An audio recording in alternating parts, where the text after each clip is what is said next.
Sa ngayong araw na ito, April 10. Okay? Para sa mga April 10 birthday celebrators, ito ang regalo namin sa inyo.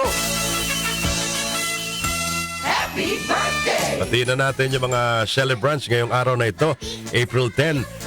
Maligayang kaarawan kay Madel Gonzales. Happy birthday, Madel. Pangalan mo pa yung byuda ni April Boy Regino, si Ate Madel. Happy birthday, Lourdes Tolentino. Tita Lourdes, happy birthday. Maligayang kaarawan din kay Ogie Castro. Maligayang kaarawan, Silvia Coronel ng Hagunoy, Bulacan. Wow. Happy birthday! Tita Silvia, happy birthday. Noong April 10, 1866, mga kababayan, si Isidro Torres, pinanganak ko sa Malolos, Bulacan. Mga taga Malolos. Happy birthday! Local hero. Actually, hindi lang ho local hero. Ano to, buong bansang naging bayani. Panahon ng mga katipunan ito. Oo.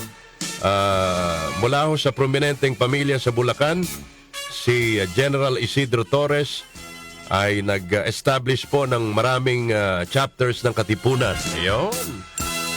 So palakpakan ho natin ang ating General Isidro Torres ng Malolos, Bulacan.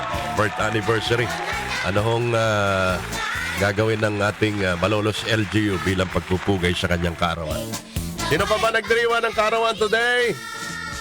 Ryan Agoncillo. Happy birthday, Ryan. Happy birthday! Kilala nyo naman kung sino si Ginoong Ryan Agoncillo. Birthday din ng the late comedian, mga kababayan, Joy Biado. Happy birthday! Sino pa ba nagdiriwa ng kaarawan? Yun lang, mga matipid ngayon ho, mga nagdiriwa ng kaarawan. So, may pahabol pa po kayo, nag-celebrate po kayo ng inyong birthday today, i-text nyo po yan sa ating 774 text line.